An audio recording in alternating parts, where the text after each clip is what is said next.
Om Akhandamandalakaram Vyaptam Yena Characharam Tatpadam Darshitam Yena Tasmai Sri Gurave Namaha Hari Om Namo Bhagavate Sri Ramakrishna.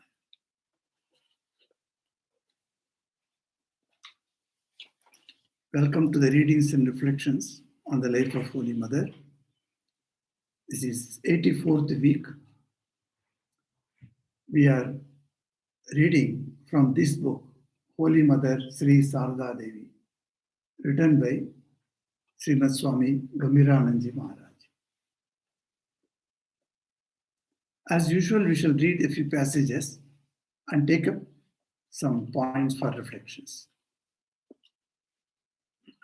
We are now in the chapter called Radhu, and the page number is 304. Second paragraph. Radhu's oppression of the mother increased apace, and the Holy Mother, by degrees, withdrew her thoughts from her. Now, who can say which of these was the earlier? It rather strikes us that by divine dispensation, the basic fact of disentanglement, antecedent to final dissociation from life, was taking shape simultaneously at both ends. At the time of leaving for Calcutta, at the beginning of May 1918, the mother wanted to see Radhu and had her brought from her father-in-law's house.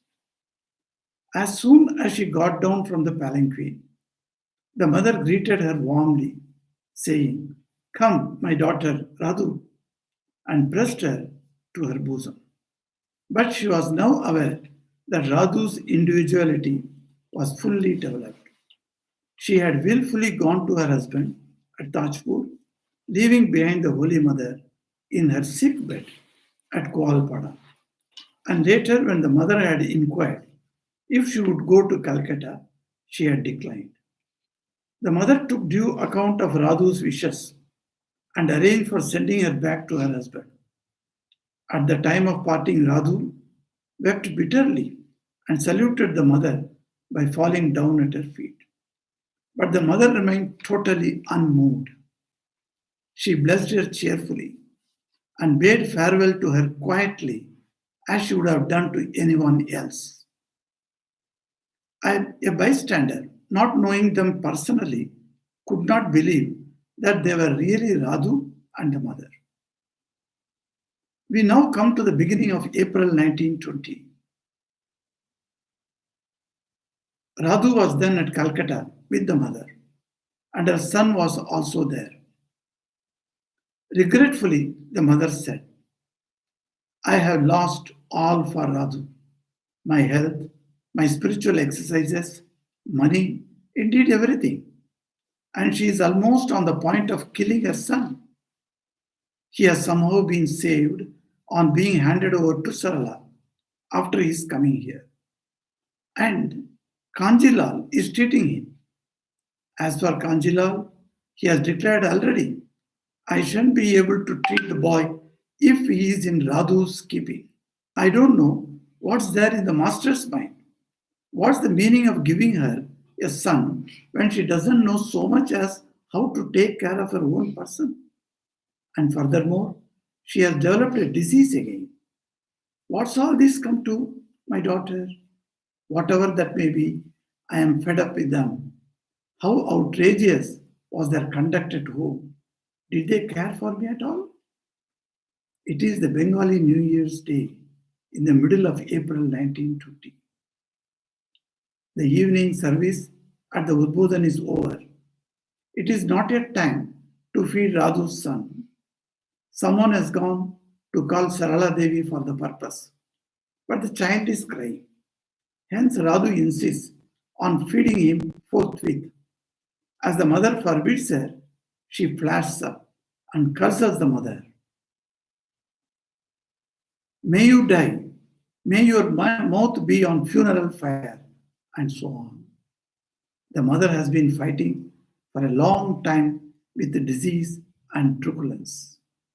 And now she is a bedridden patient when her life is ebbing away and patience has reached its last limit.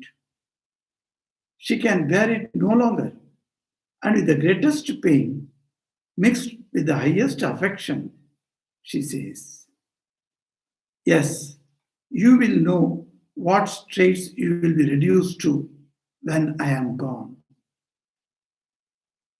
There is a note here about this statement of Holy Mother. The note says, 9 months after the mother's departure from this earth, Radhu's husband Manmatha married a second time, and deprived of the love of her husband, Radhu took her abode at Jairambati.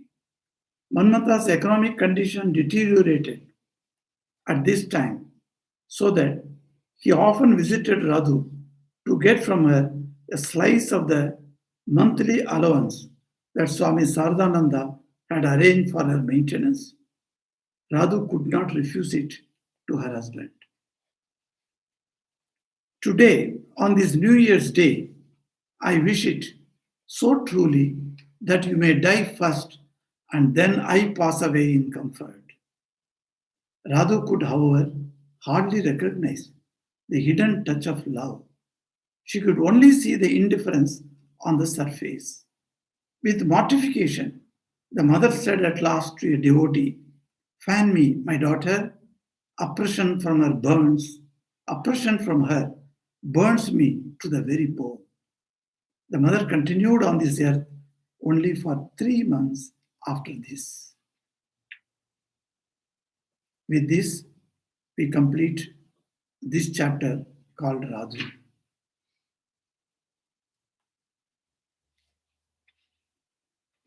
So, dear devotees and friends, welcome to the 84th week of the readings and reflections on this book, The Holy Mother, Sri Sarada Devi.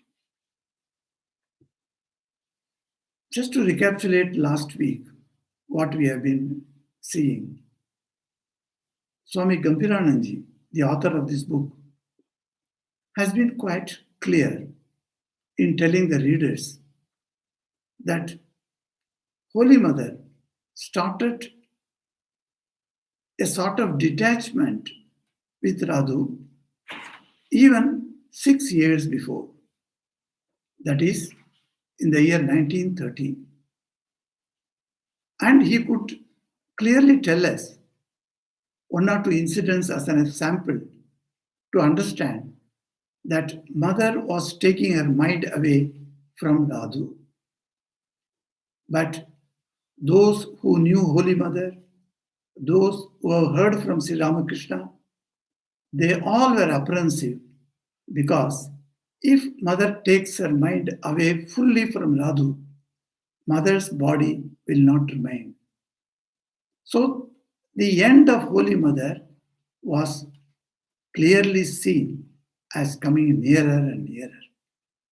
So these were the reasons why the devotees, close devotees, were apprehensive of what is going to happen if mother leaves her body. But as we saw, that there are plenty of reasons also for the mother to take her mind away from Radhu. Because not one or two incidents, there are many, many incidents that we see that Radhu has been troubling Holy Mother and bringing so much of difficulty, so much of sorrow to this Holy Mother. So it happened like that one day, and Radhu's temper worsened also day by day. During 1913 itself, we have seen that. And then one of these days, she has been constant having diseases one by one. You know, if you have one disease and it goes away and you are happy and staying all healthy for a few years, then it is understandable. But constantly, one after another, you get disease. That is not a very nice thing for anybody's life. So Radhu was naturally, she is already a madcap. She was already a deranged person, mind you. And her mother was already a deranged person. And with that, she got married and she has got a baby now. So the situation is worsening day after day. And one day, and Holy Mother is telling, I'm quoting from the book, coming in constant touch with diseases, my mind has developed a dislike.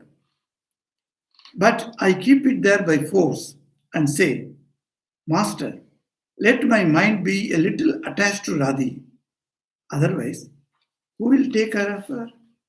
This was the concern of Holy Mother towards Radhu. I never have seen such morbidity.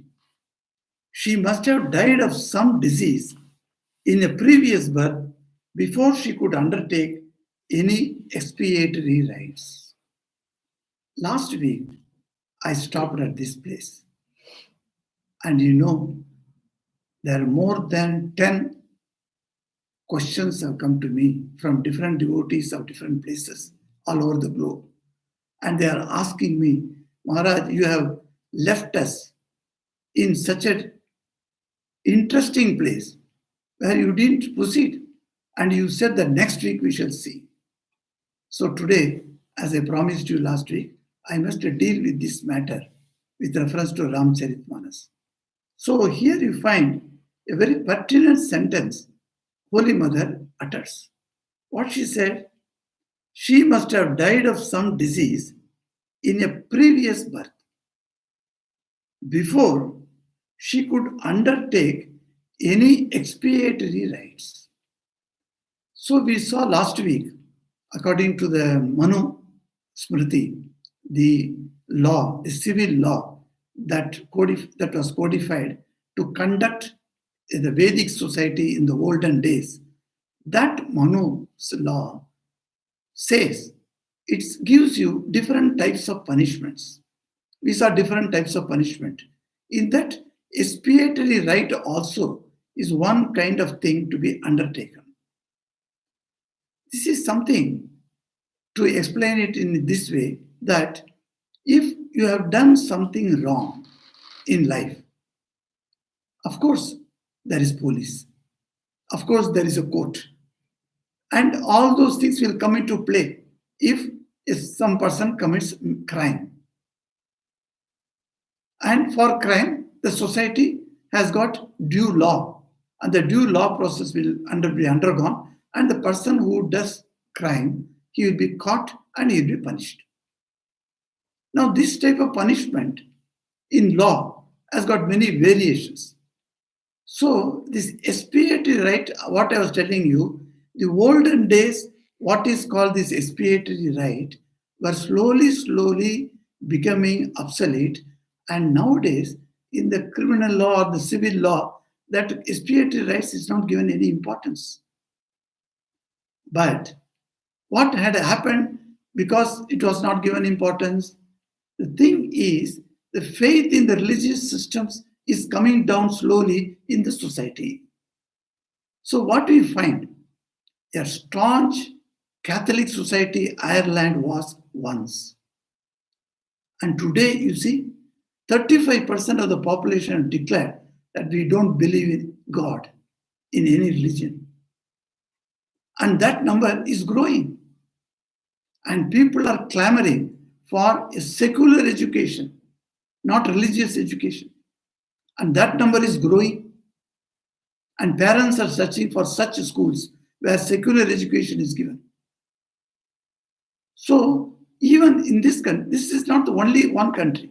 There are many countries in the world which are highly religious once upon a time. India also was very religious. But then there are so many other forces that are coming up, and that they do not have any faith in these type of expiatory rites. So let us see what is expiatory rite. As I told you, if you make any mistake in your life, you can you can make it nil. That is, the result of your bad karma can be made it to a minimum value by doing some expiatory rites. So expiatory rite is nothing but setting right of the past error. So there is a mistake that I have done. So I will have to do something. For instance, I will give you some examples. Say, for instance, I have spoken very rashly to somebody. Now, for this, the person can sue me in the court of law. He can put a libel case against me, and that case can come up in the court, and the court may give, according to law, some punishment. This is called compensatory punishment. It will be given to me. How? If I have spoken ill of somebody and the person goes to the court will ask the other person who is offended. He says, what is the matter? He cannot take back the words now.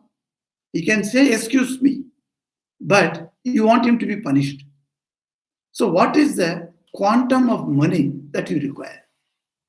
So he will say that I have been offended by such and such words, that bad words he has used me. I felt very upset because in the society, before 5 people, he offended me. So I feel my loss would be, say, 10,000 pounds.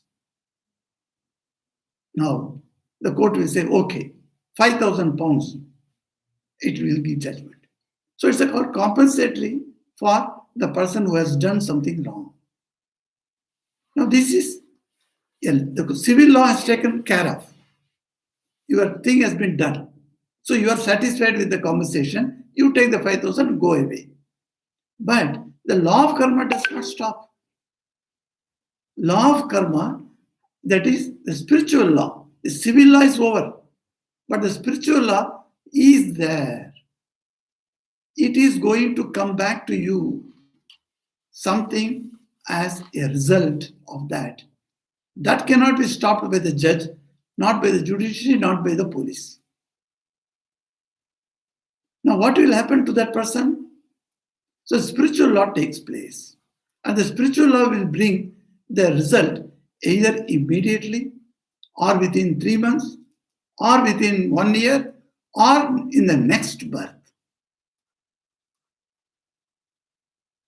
Now, you see, this spiritual law, when it will fructify to bring you the fruit of your false action, wrong action, we do not know.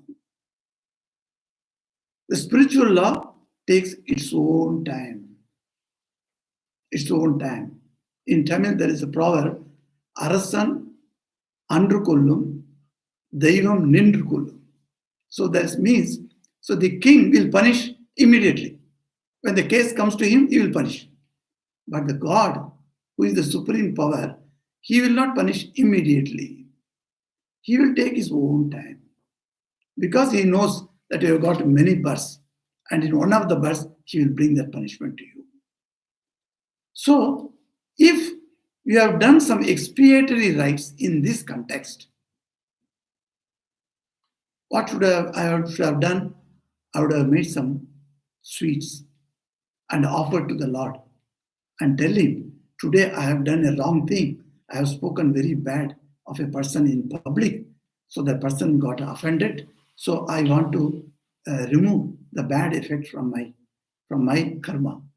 So, oh Lord, please excuse me. So there is a small puja is given.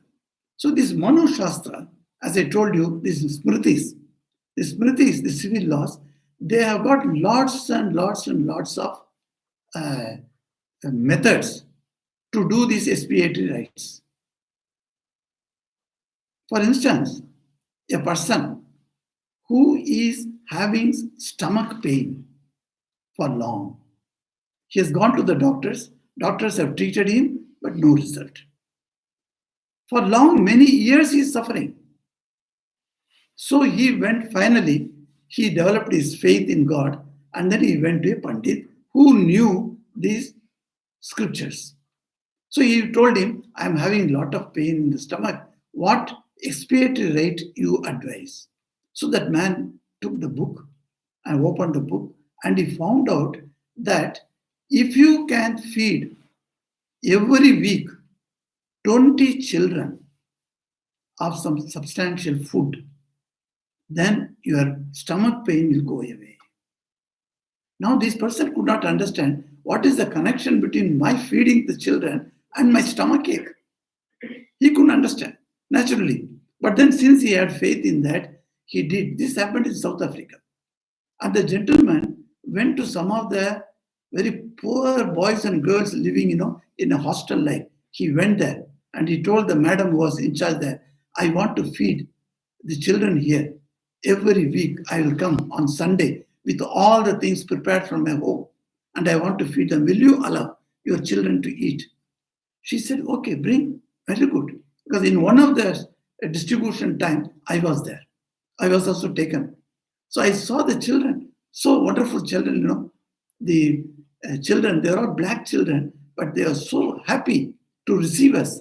And they made me sit in the center and all the children sat around me and they were all distributed with food.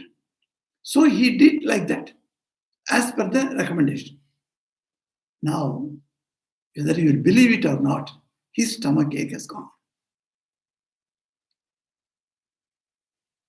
Don't think I am trying to make you believe in certain unscientific things. No. I am only narrating to you what has happened. This comes, people cannot categorize this type of action. Because in the types of punishment I told you, as per civil law, this expiatory punishment is not there.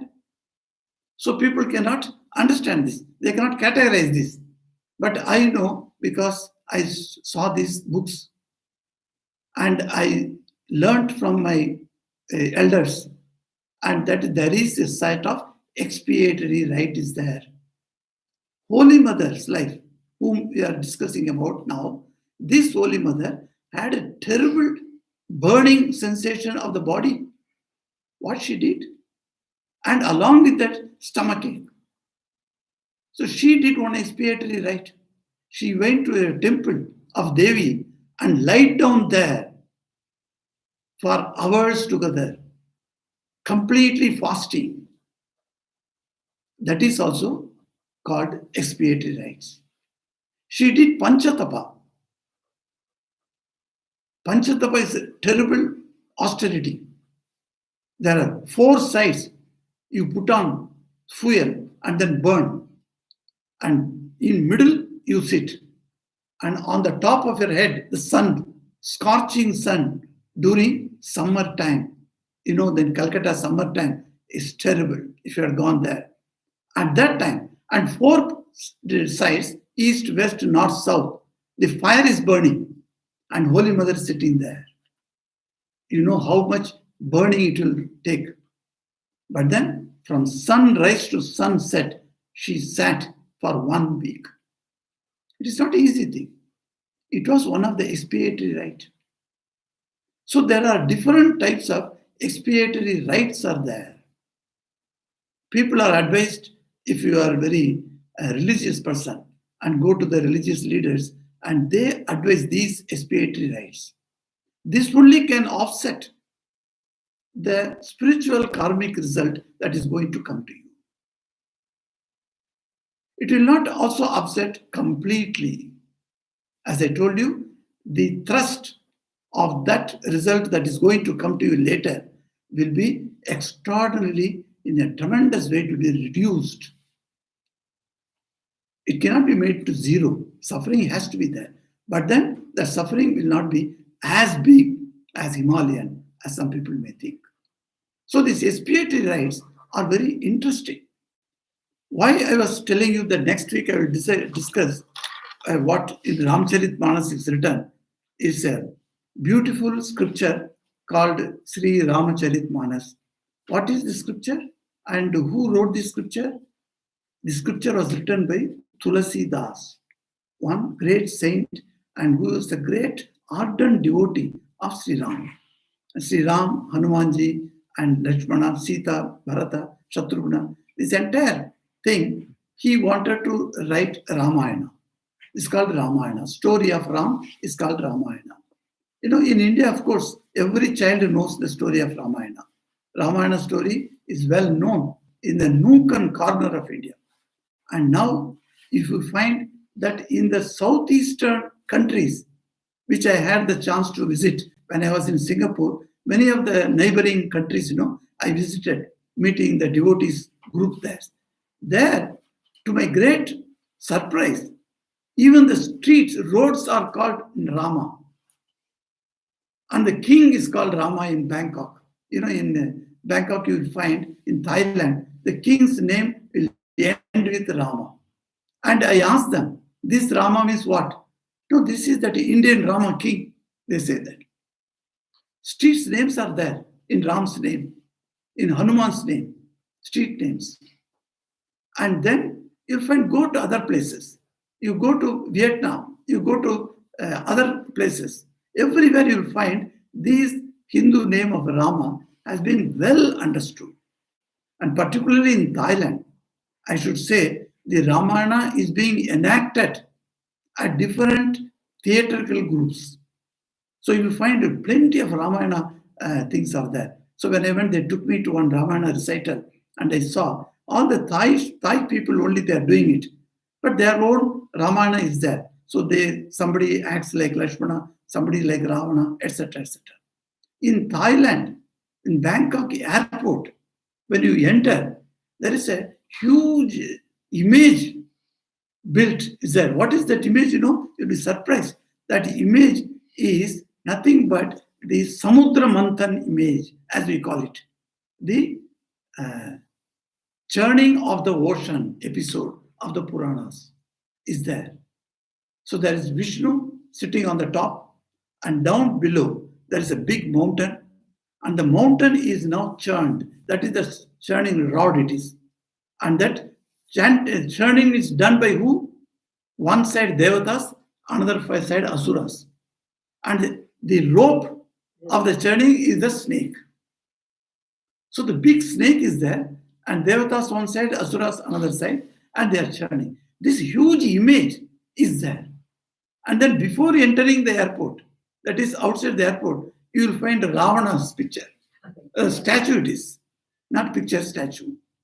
And it's all written there from Ramayana. So you find that Ramayana has become very, very popular.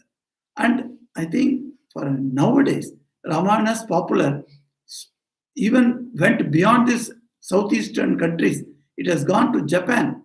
In Japan, Hanuman is being revered more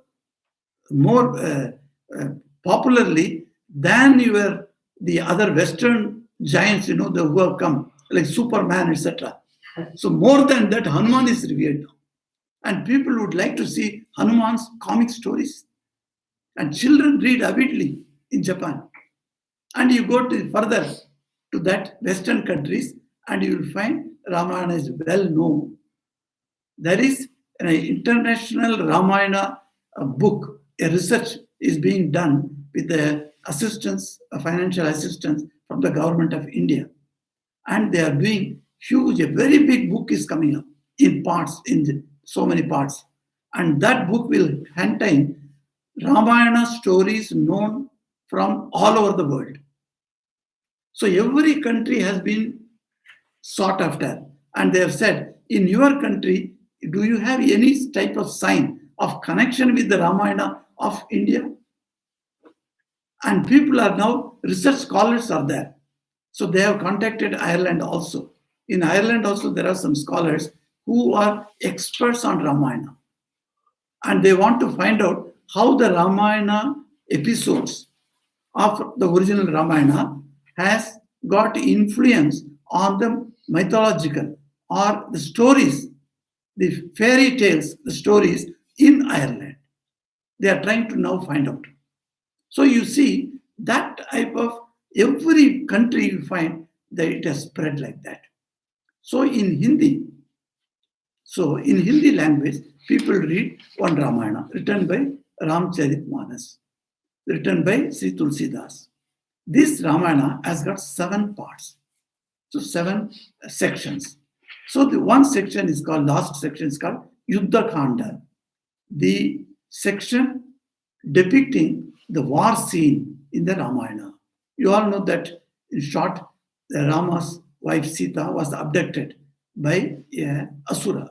So that Asura king Ravana took Sita away from Ram. So Ram had to travel all the way to southern India and cross the ocean, making a bridge, and then get into Lanka, which is now Sri Lanka. And in Sri Lanka, there, the Ravana king was there. And finally, Sri Ram had to fight with Ravana. Ram's forces were the monkeys that he got on the way at Kishkinda, and Ravana's forces were all Asuras. So a huge fight went on for several days, and finally Ravana was killed and Sita was retrieved. So this is the story. Now this story, the Yuddha Kanda, depicts how the war took place between Sri Ram and Ravana. Now this war, this is a very wonderful that. But here, one thing he brings, Tulsidas brings, a crow became a rishi, has got a crow body. That means a crow could speak well. You know, in those days, in Treta Yuga, the animals and birds, they could converse with the humans. Even Kaligal, that practice is not there, so we do not know. If you go to a nice place, for instance, Glendalough like place, and then see under the trees, lots of birds are there, and birds are chirping, and you don't understand what they are speaking. Why? You have lost the communication ability with the birds. So you do not know what birds are telling. Some ants are telling. In one story in Banaras, they say the king was sitting early morning, he did his puja, and then he was coming out. And then his wife has prepared the breakfast ready for him. So they sat on the table, and the wife is looking at him, and the king is smiling. Now, the smile, she naturally, if somebody smiles in front of you, then you would like to ask, what's the matter? Why you are smiling? So that's why the lady asked him, what is the matter? He said, no, I can't say. Why? Why you can't say? What was the thought in your mind? Can't you be free with your wife? So now I can be free, but I have been told not to say. See, by telling this what happened, he increased his curiosity much. So she said, no, you must tell me. Without that, I am not going to allow you to eat today. Now the king is in a trouble. Now, why did he say like that? Then finally, he had to say.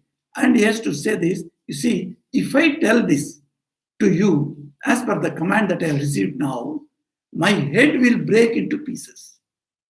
Would you want my head to break in pieces? I said, I don't care that. You cannot hide from me. You have to tell it. Then he says, so the Purana says that two ants are passing on the table edge, and they were speaking to each other. I heard them and I could understand what they were telling. And one of the ants is telling to another ant, you see, what we are talking, this king is understanding. And he may tell his wife, the problem is his head is going to break into pieces if he tells his understanding about our talks. But if he is an intelligent man and is still listening to us, he will not tell. So the ants are speaking. Like the crows speak. Have you not seen the crow's signs? In every Panchika, you will find that crow signs, crow cawing, this is caw. That cawing has got a different meanings at different times. So once what happened, one crow was sitting outside on the tree, and myself and one senior Swami came, and one devotee. We were going to one place, quite a difficult place on the hills. So we were just about to get into the car, and we took our coffee, tea, etc. Inside. At that time, the crow was quietly sitting, started cawing. And how he cawed? It was like a weeping tone, very sad tone. I stood there and looked at the crow.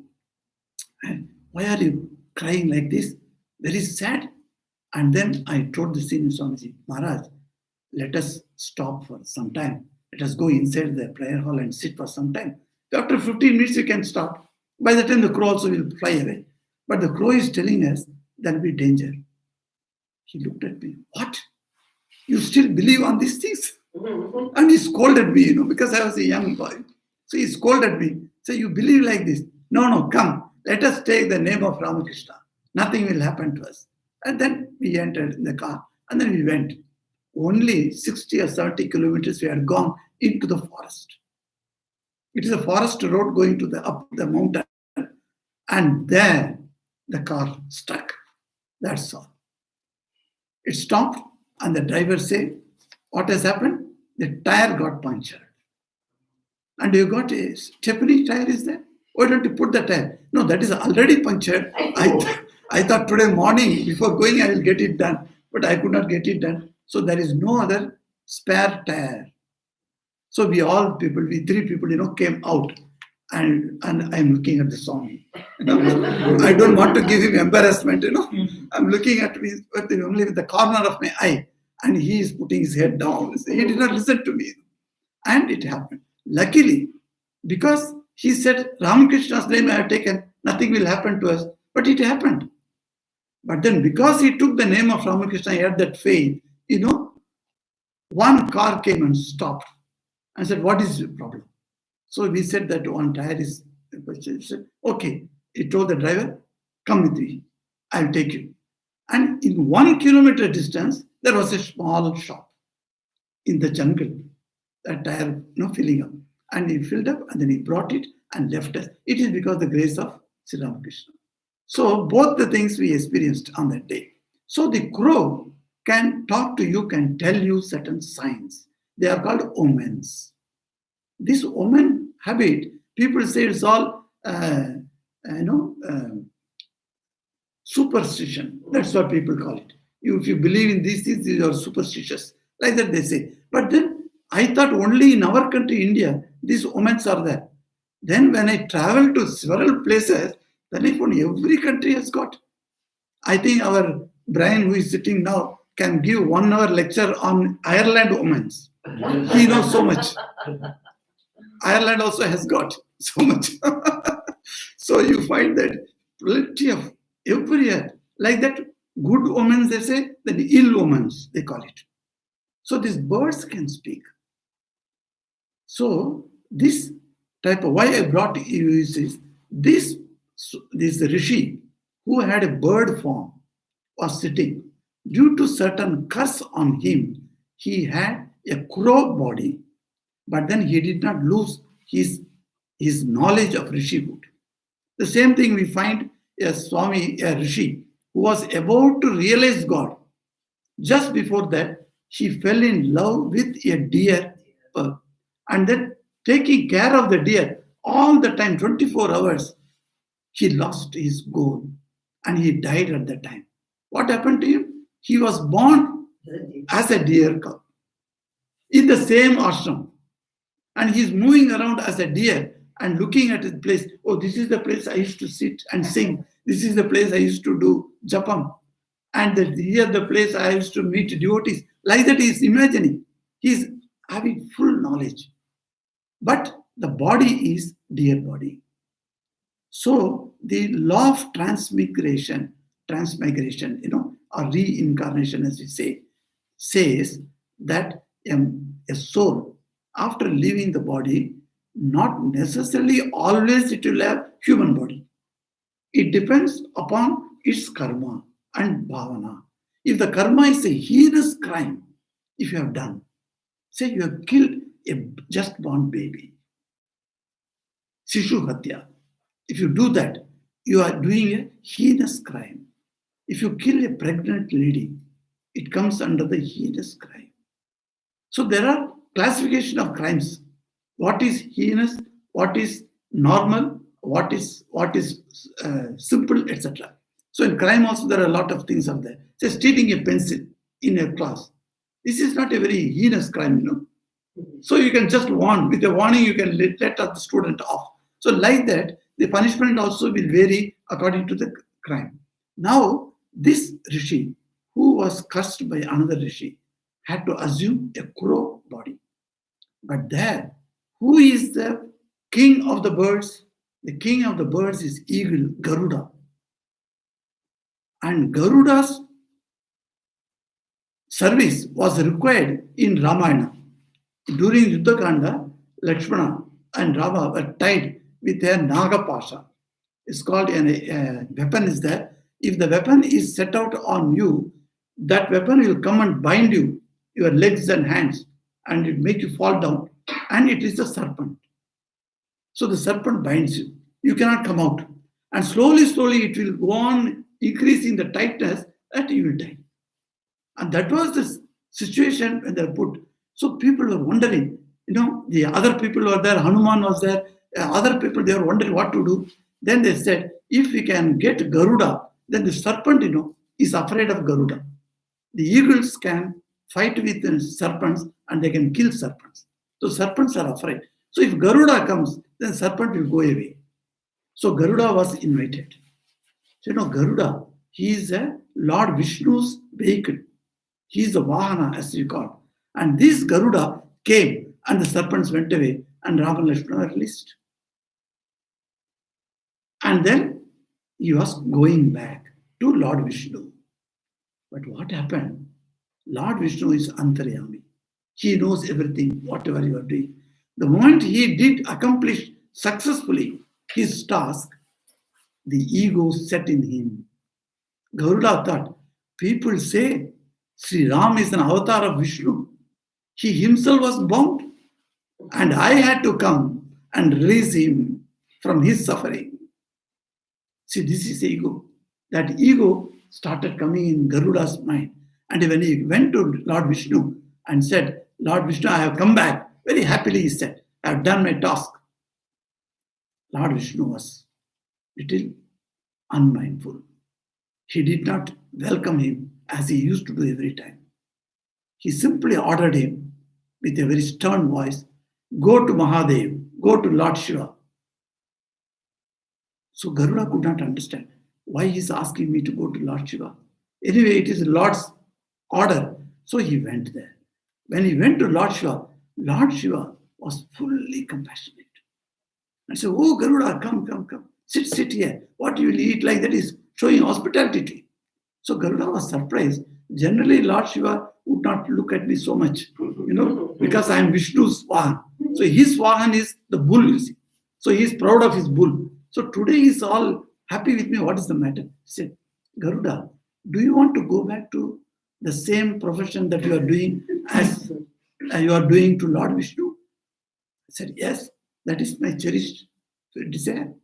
In that case, I have to send you somewhere to learn something from somebody. If you pass the test, Lord Vishnu will take you back. This is what he told me. Then Garuda says, okay, I will do the learning. Tell me where to go. You must go to your crow. Now this Ramayana says, crow is there among the birds. Crow is supposed to be the lowest caste, if any caste is there among the birds. So nobody likes the bird, the crow. Even one gentleman comes here, he was telling the other day, I said, look that crow, how wonderful it is. It has got a whitish color, in the neck. And this crow is very rare. Either you see, I have seen full white crow also, but this one is only the neck one. So I was telling him, he said, no, I hate these crows. Like that he was telling. So crow is not very well, endearing bird, like parrot. Parrot, etc., people love that, the color, etc. But crow is not understood. And the crow's voice also very harsh. It's not a musical voice. So people do not like it. Now, so that type of lowest kind of a bird, the king of birds, Garuda, has to go and sit under his feet and learn something. And that learning is what being now discussed. The crow rishi is telling to Garuda what is called expiatory rite and how the diseases come up on the bodies. There are many scientific factors are there. If you go to an infected place, you get disease because the bacteria can be transferred to you. Virus can be transferred to you. So diseases can be had, but there are other methods also one gets disease. That is what I am finding out the meaning of Holy Mother statement. Other methods are said where by which you can get disease. For instance, you have done a wrong thing, you have not done an expiatory rite for that. If you have not done that, in the next birth, you will get a physical disease or mental disease. So some of the physical diseases are declared by doctors are as incurable.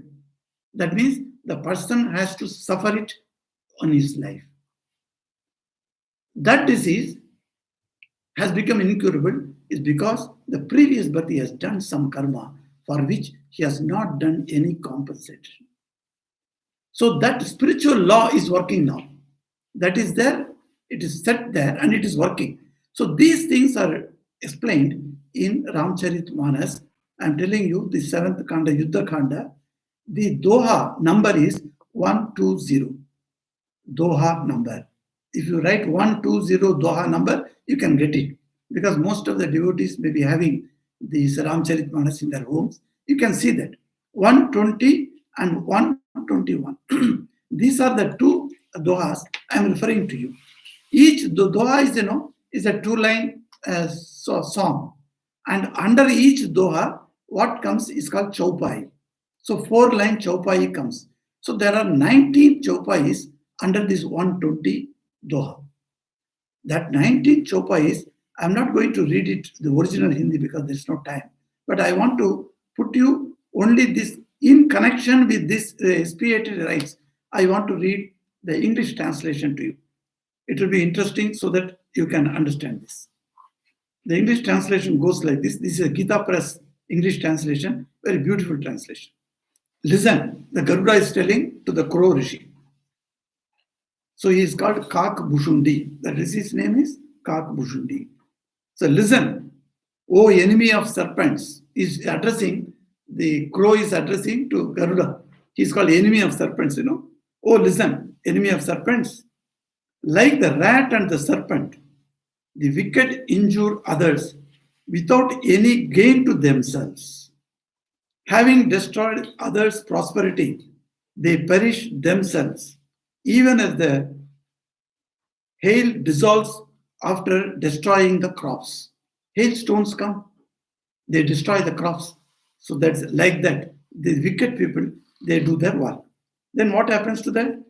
The elevation of the wicked, like the rising of the comet, which is detestable heavenly body, is a source of calamity to the world.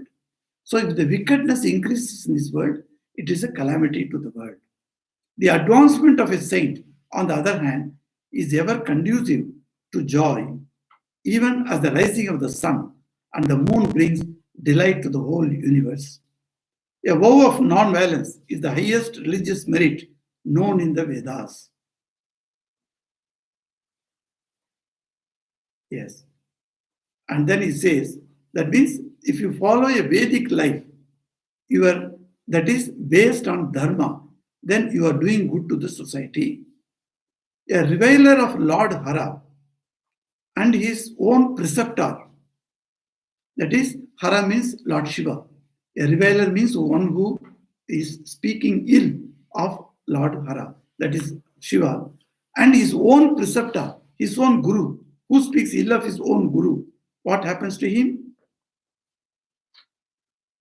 He takes the form of a frog after his death. He gets a frog body. And then what happens to the others? That's what he gives a list here. And his birth in that form is repeated 1,000 times. A reveler of the Brahmanas, that is, who are practicing the Vedic Dharma, after suffering tortures in number of hills, is born on earth in the form of a crow. So crow body also one can get, not necessarily always human body.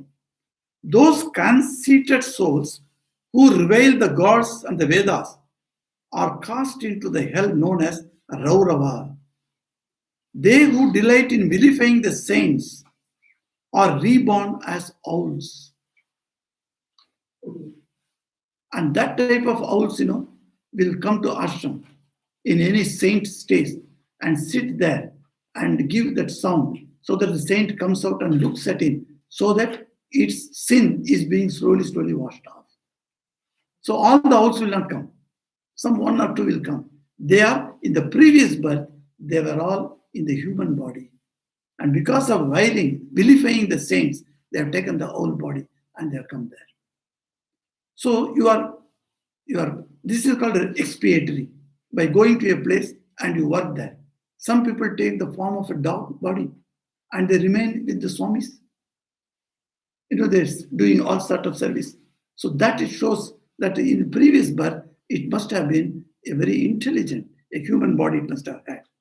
And then it says, the fools who censure all are reborn as bats.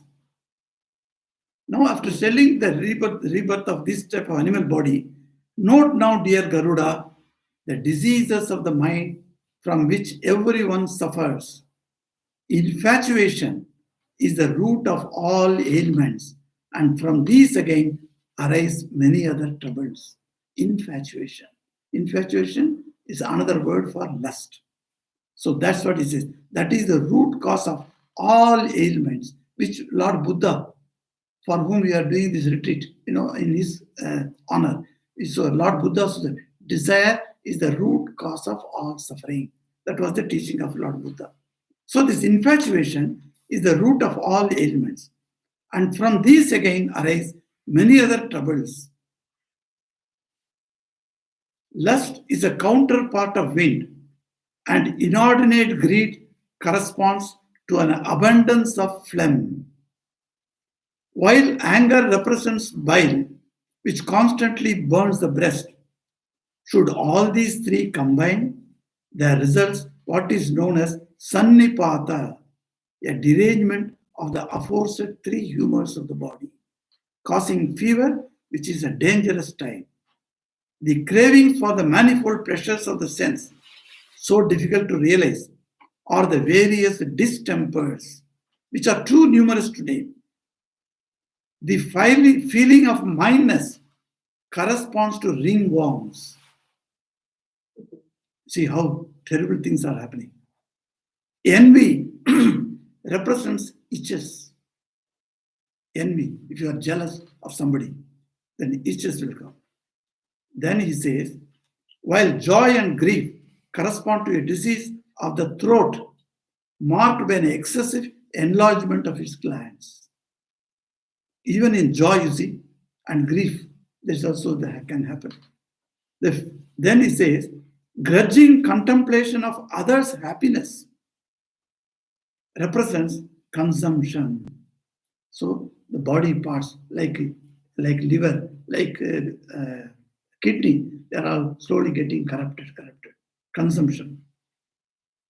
While wickedness and perversity of soul correspond to leprosy. If anybody gets leprosy and it is incurable now, that is, we must understand, in the past birth, he must have had this quality. Grudging contemplation of others' happiness and wickedness and perversity. Egotism is a counterpart of the most painful gout. How many people are having gout nowadays, you see? Egotism is the counterpart. While hypocrisy, deceit, arrogance, and pride correspond to the diseases known as dracontiasis. What is this dracontiasis disease? It is marked by a presence in the body of a parasite known as a guinea worm. That is one disease. Thirst for enjoyment represents the most advanced type of dropsy. When dropsy happens, you can't enjoy anything. And the thirst has brought that disease. While three types of craving, those are progeny, riches, honor. These three types of craving, what happens? Correspond to the violent quartan ague, jealousy, and thoughtlessness are the two types of fever. There are many more fell diseases, too numerous to mention. So Garuda says, if These are the reasons that, there is a beautiful word in Hindi for tuberculosis. Tuberculosis, Hindi word is tapedik. Tapa comes from heat, and envy brings this jealousy. Jealousy brings this heat. So how clearly Tulsidas specifies. In Tamil also, there is a scripture called Thiru Mandiram. It is available in the internet. Thiru Mandiram. In one portion, that Rishi speaks about what are the corresponding mal thinking or your deficiency in your thinking to the physical diseases. And he says, if you are envious about somebody, your body will get heated up. He says. So in jealousy is one such thing, it brings tuberculosis, they say. Now, knowing this does not mean that we are negating all the scientific advancement in the healthcare, etc. Mind you, I'm not telling you that thing. But there are some incurable diseases like Radhu's madness, which Holy Mother is telling. In her previous birth, she must not have completed the expiatory rites for her wrong thing done in the previous life. That's why in this birth, she is suffering from this incurable disease. So this statement actually prompted me to think, what was that in our Shastras? Yes, we find ample evidence that corresponding and validating, and Holy Mother in this age, she has come in this age as a Adi Prakriti, and she has validated the statement of the ancient times. So that gives me happiness to tell. So with this, we shall proceed next week. As I told you today, after 15 minutes, we will have an Arati today. This is part of our 2-day retreat program. So today, from morning to evening, we had the same way. Tomorrow also, we are starting our program at 10 o'clock. And tomorrow, we are having so many types of programs which I have already circulated to you. Again, tomorrow's program, today night, I will circulate again. In that, you can see each items or programs are 5 minutes, 10 minutes like that. In that, one Buddhist lady saint, Irish saint here, she will be coming and speaking to us on Lord Buddha also. So we all will be eager to hear her. And there is a question answer session also. Tomorrow's question answer session will be chaired by me. So these viewers, I request you to come for the Arati today. Om Kripam Guru Mahadevi Suteshu Pranateshu Cha Charanasrayadanena Kripamayi Namostute. Om Shanti Shanti Shanti Hari Om Tat Sat Sri Rama Krishna Arpanamastu.